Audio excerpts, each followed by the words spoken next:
Another Harris hand-me-down, no doubt. You'd think they would have washed it first. It's a spirit reaching out to a very frightened man. Possibly the fakest-looking photo I've ever seen. That chest is full of undressed dolls? What the hell is wrong with this old bat? Painting of a misty forest with a cemetery in the background. Cheery stuff. Painting of a tower on a Scottish moor. I wish I'd been able to make it over there. This looks like a mourning portrait of a young woman, probably a relative of Mrs. Davis. Her Majesty Queen Jessica. This was clearly painted a long time ago. Pretty distinguished-looking gentleman. Handsome. Good fashion sense. Wonder who he is. These are all books on spiritualism and the occult. Mrs. Davis doesn't seem to have many other hobbies. A boy taking a nap under a tree while his dog runs around in the distance. That brings back some good memories. The Harris family doesn't seem to hold the comfort of their servants in very high regard. I think a bed of nails would be an improvement. Seems like that boiler's the only thing in here that's less than 10 years old. My mother had a pewter teapot as well. Always made the tea taste funny.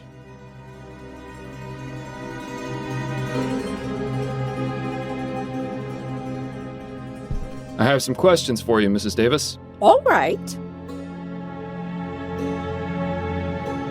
Tell me about the kidnapping of Charles Harris. Oh, dear, may the spirits forgive me. I feel so awful. Charlie was my responsibility, and I failed. Mrs. Davis, that is beside the point. What's important now is finding him and bringing him home. To do that, I need your full cooperation. Oh, you're right, Mr. Fordham. I'm sorry. I just need to collect my thoughts, get the negative vibrations out of my mind. Now, what specifically would you like to know? What time did the kidnapping occur? I'm not entirely sure. I know I was in the nursery having a cup of tea about 8:30. I remember feeling very drowsy. I must have passed out then because the next thing I knew, I was being woken by Mrs. Harris. That was after she got home, about 10:30. To think, whoever took Charlie did it while I was in the room. Oh, may the spirits grant me peace. Do you happen to take any sort of sleep medications or soporifics? Oh, dear me, no. Those types of drugs cloud the mind and make it impossible to tune into the ether. You say that as though it were a bad thing. I beg your pardon? Apologies, I spoke out of turn. Can you think of anyone who would have wanted to take the child? Well, I'm not one to gossip, but I am quite sensitive to the energy and vibrations that people give off. I get the impression that Mr. and Mrs. Harris aren't very happy in their marriage. Come on, anyone could have picked up on that. Anyone except you, that is. Mr. Harris likes to stay out late and not take his wife with him. I can't remember the last time they went out together. I don't know what he gets up to, but it's possible he may have made some enemies. Can you think of any reason why someone would want to kidnap Charles? Well, now that the Harrises have received a ransom note, it seems obvious that it was done for money. I just hope you find the poor child. He must be scared to death. I found this piece of torn fabric in the nursery. Does it look familiar to you? No, it doesn't. I'm sorry. I found this button in the baby's crib. Do you recognize it? Why, yes. That's one of Barney's eyes. Barney? Charlie's stuffed bear. It's his favorite toy, a gift from my friend Linda. I didn't find a stuffed bear in the nursery. Then whoever took the baby must have taken Barney as well. Oh, at least the poor thing has something to comfort him. Bless the spirits. Who is Linda? Mrs. Linda Walker. She's a good friend of mine. As I said, she gave me Barney as a gift for Charlie. Can you tell me anything else about her? Oh, she's a lovely girl, very much in tune with her spiritual nature. I greatly enjoy my conversations with her. When was the last time you saw her? Oh, I don't remember. No, wait. It was at the last Spectre Society meeting on the 19th. That's right. What is the Spectre Society? It's a club for spiritualists and amateur investigators of the paranormal. We meet twice a month to socialize and discuss our findings. I see. Sounds fascinating. Oh, I don't expect you to share my beliefs, Mr. Fordham. Oh, I have a bit more experience than you'd think with regards to the spirit world. You can say that again. Where exactly do these meetings take place? At a private residence in Gascon. May I have the address? Why, yes, it's 325 Rue Jameau. Are you going to seek spiritual guidance to find Charlie? Perhaps.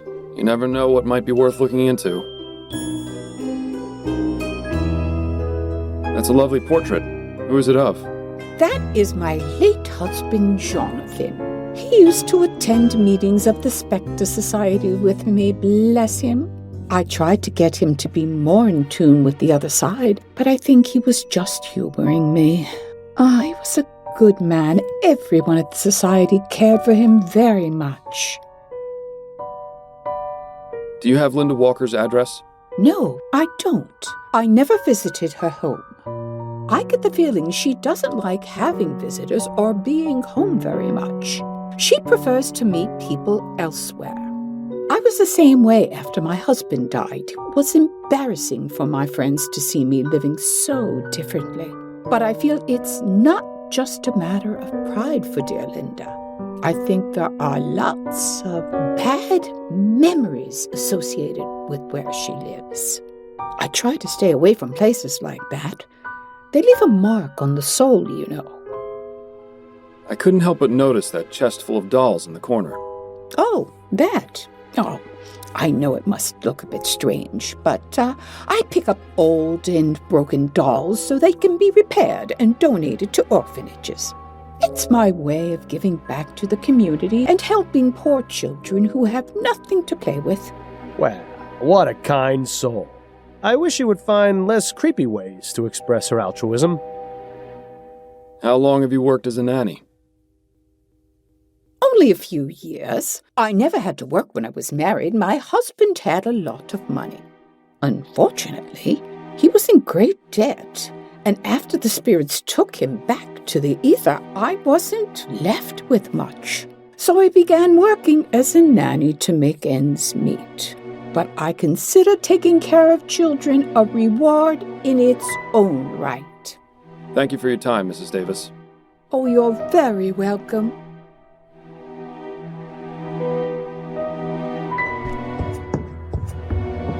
I'll be going now, Mrs. Davis. May the spirits guide your path.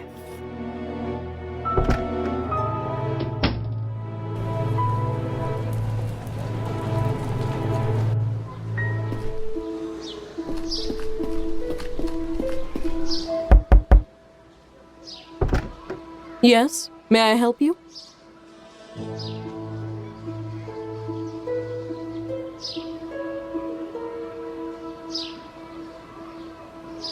This is the Spectre Society, right? I'm interested in joining. Ah, yes it is. Welcome, darling.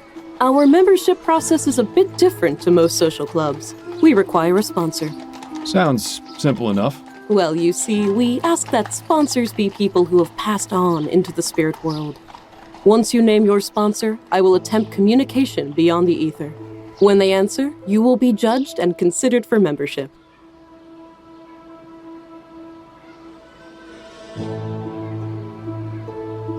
What are you looking for in a sponsor? A willingness to communicate from beyond the ether, open-mindedness, a desire for truth. In other words, all the qualities of a member of the Spectre Society. Actually, we've had former members who have passed on act as sponsors before. I've got a sponsor. Excellent. What is the name of your sponsor, darling? Jonathan Davis is my sponsor. You knew Jonathan? He was such a kind man. Yes, I can feel his presence, and it speaks positively of you. Please, come in, Mr. I didn't catch your name. It's Miles Fordham. And I am Angela Maxwell, the founder of the Spectre Society. Welcome. May I offer you some refreshments? Some water or tea, perhaps? You're very kind, but I'm afraid I must decline right now. Well, please let me know if you change your mind. Would you look at this place? It's like a candy store for psychics. Those are some creepy twin girls. I could see a passing resemblance to Miss Maxwell, actually. There's quite a few members in this group.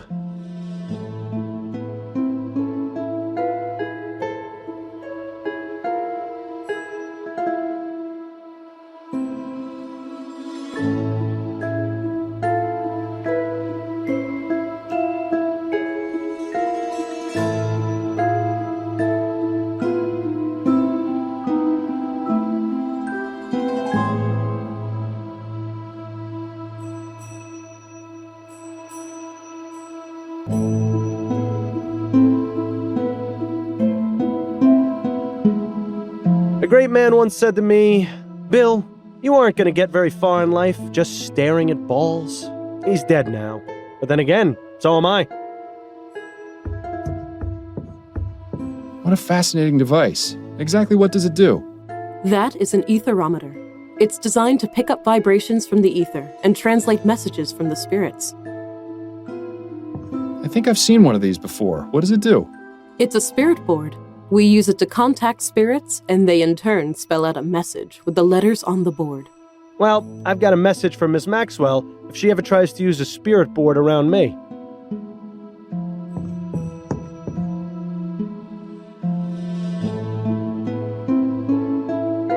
It's nice of Miss Maxwell to let people borrow her books, even if they are all just a bunch of nonsense. And coming from me, that's really saying something.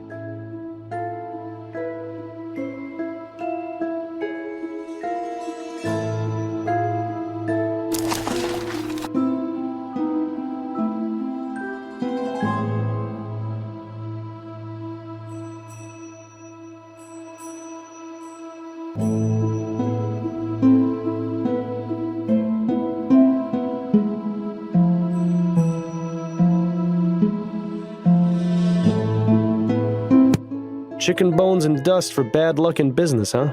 That sounds awfully familiar.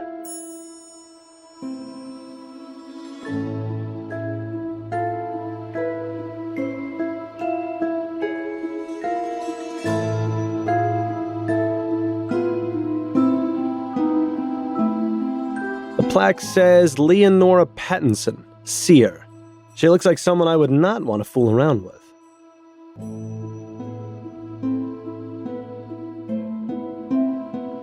I never much cared for all that mystic stuff. Why should your life be dictated by a bunch of cards? Could I ask you about some things, Miss Maxwell? Certainly, darling. What can you tell me about the Spectre Society? Where to begin? I formed this club 2 years ago, right after I moved to New Bretagne. During our meetings, we discuss our experiences with paranormal phenomena and organize investigations. What sort of investigations? We look into places all around the city which have been reported as haunted. New Bretagne is teeming with the spirits of those killed during the French and British takeovers of the city. Not only that, but there is a prevalence of mystic religious practices here in Gascon, brought over by immigrants from the Antilles. Fascinating. There are plenty of books on the subject over there in the bookcase, if you're interested in learning more. Do you know anything about the kidnapping of Charles Harris? I'm afraid I haven't heard anything about any kidnappings, darling. If you wish, I can commune with the spirits and see if I can help locate your missing person. That won't be necessary, Miss Maxwell, though I appreciate the offer. I spoke with Henrietta Davis, and she mentioned one of your other members, Linda Walker. Can you tell me anything about her? Linda. Poor dear. Of all our members, she is the one I feel for the most. Why is that? She's had a tragic life, but I believe the Spectre Society has helped her greatly. Not only has she made a good friend in Henrietta, she's also dealt with her grief in a positive way. She has devoured my collection of books, educated herself on many subjects. I would say she's become an expert on clairvoyance and metempsychosis. It's always nice to know that the club can help those who have suffered. Do you see her often? Yes, she comes by about once or twice a week. What can you tell me about Linda and Henrietta's friendship?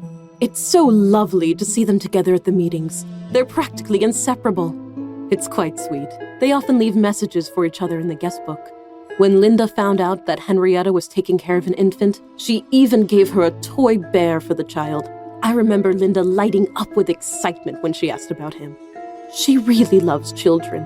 It's such a terrible shame about... But please, let's discuss something more pleasant, shall we, darling? I'm sorry, what was it you said? Madam Psy... what? Metempsychosis, darling.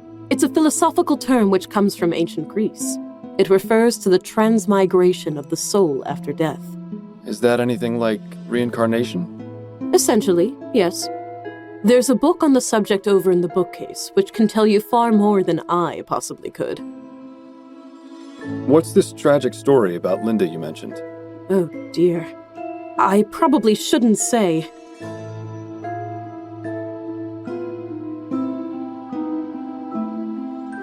Miss Maxwell, I'm going to be frank. I'm investigating a kidnapping, and Mrs. Walker is a person of interest. I need to know as much about her as possible to help me solve this case. Do I make myself clear? Well, if it will help, Linda was married to a man named Thomas. Together, they had a son named Alexander. Thomas revealed himself to be a terribly cruel man. When he gave himself over to the drink, he would fly into rages and beat both Linda and the boy. One day, she came home to find both her son and husband dead. My God, what happened? The police ruled it a murder-suicide. Poisoning, apparently. Linda has been trying to make contact with Alexander's spirit for the past year or so, but has had no luck. It really is a terrible tragedy. Do you know Linda Walker's address? I'm afraid not, darling. Linda has always been somewhat private, and that's not something I consider to be crucial information. Do you know any way I can find her? You could always come back for our next meeting. It will be the first Thursday of next month. By then, we'll have completely lost track of Charles. There has to be another way of finding Linda. What made you decide to start up this club? I began communing with the spirits at a very early age. My twin sister, Rachel, died after falling into an icy pond when we were 8 years old. I'm very sorry, Miss Maxwell. Oh, I appreciate your sympathy, darling, but don't feel too bad. Rachel began speaking to me shortly after that. She has served as my spirit guide ever since. Spirit guide? You mean you still speak with her? Oh, yes. Every day. In fact, I was just speaking with her before you arrived. As I grew older, I realized there were others in the world who were also able to communicate with spirits, and those who had an interest in what lies beyond the ether. And so, once I moved to New Bretagne, I decided to start up this club so we could gather and share our experiences. Do you suppose she can hear what I'm saying? Hey, Angela, try a bit less eyeshadow, would you? You look like a purple raccoon. Nothing. Clearly a fraud. Ah, well. I was wondering, Yes? when you communicate with the spirits, are you able to stop? If I wish them to leave me, yes. I bid them farewell, and they usually depart back into the ether. What about the more persistent ones? You do remember I'm right here, don't you? Well, just between you and me. Those spirits are best dealt with by having the other kind of spirits. Quiets them right down. I prefer soporific myself. Oh? You hear the voices of the spirits as well, Mr. Fordham. But of course, now the reason for your visit to the Spectre Society is obvious. Do you see? All our paths eventually become clear. I'm glad yours has brought you here. Oh, wonderful. Now she started rhyming. Don't get any funny ideas about telling her about me. She may be a lunatic, but that's no reason to expose yourself as one, too. I don't hear the voices of all spirits, just one. Miles, what are you doing? Ah, you have a spirit guide. Please, tell me more, darling. I wouldn't call him a spirit guide so much as a spirit nag. This is a very, very bad idea. Do you know who this spirit is? Yes, it's my former detective partner, Bill. He died on our last case together, because of me. What happened? He was on a roof, being held at knife point by a burglar. Bill wanted me to shoot, but they were too close. I couldn't risk it. There was a struggle. Bill lost his footing and fell to his death. Oh my, you poor darling. Is he angry with you? Well, he is now. He doesn't think it's a good idea to tell others about him. But normally, he's the same as he was in life. He just wants me to find the man responsible for his death. I've told him I'm really the one responsible, but he insists it's the burglar. I see. This is quite the unfortunate situation. My advice to you is this. Spirits often know best. You do well to listen to him about keeping his presence to yourself. Not everyone is as open-minded as we members of the Spectre Society. Maybe I misjudged her. I know. It's been hardest keeping this from my wife, but I can't drive her away. She's all I've really got left. Your story has touched me, Mr. Fordham. I will do everything I can to help you and your spirit guide find peace. If I find anything out which might help you, I will contact you personally. Thank you, Miss Maxwell. I appreciate it. Well, that could have turned out much worse. I'm warning you, Miles. Tell anyone else about me, and I won't be so forgiving. Thank you for the information. It was very enlightening. It was my pleasure, darling.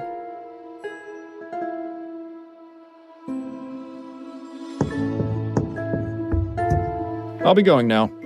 May the spirits guide you to that which you seek.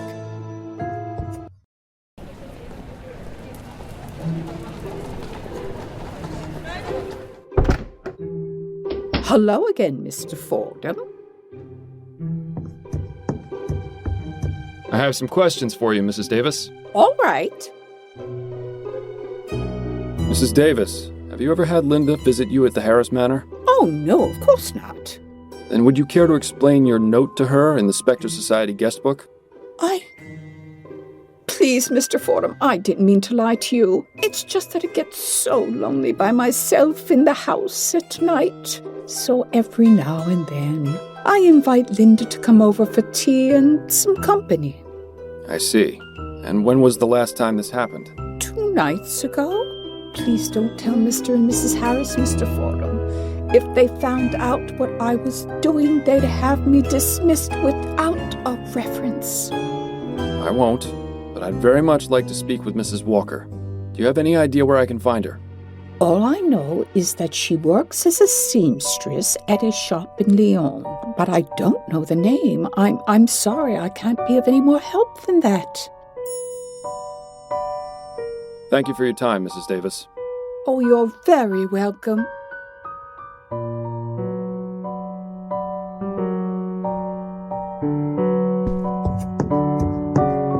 I'll be going now, Mrs. Davis. May the spirits guide your path.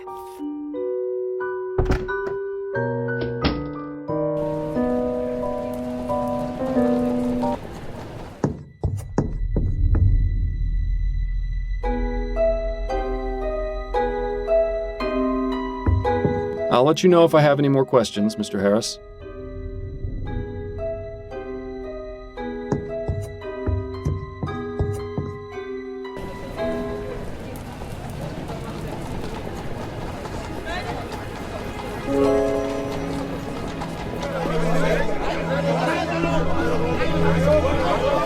Mr. Devins? Yes? Do you practice voodoo, Mr. Devins? What? The chicken bones and dust you send along with your letters. It's a voodoo spell meant to cause bad luck in business. Quite a convenient solution, wouldn't you say? I don't know what you're on about. Come now, Mr. Devins. I'd appreciate it if you didn't think I was stupid. All right, fine. I went to go see one of them magic women in Gascon. She told me about the spell and what I needed to do. I don't believe in this stuff, but I thought maybe if I used it, I could scare Harris enough to get him to stop making the new airship. Well, I don't mean to be one to put a damper on your amateur witchcraft, but it doesn't seem to be doing you much good. No, his grandson got kidnapped. That's not something I'd call lucky. Does this piece of fabric look familiar to you? Looks like it came from some fancy jacket, the type you'd expect to see on the snobs in Lyon. I could never afford clothes like that in a million years. Mr. Devins, can you tell me about this note? I've never seen that before in my life. Are you sure about that?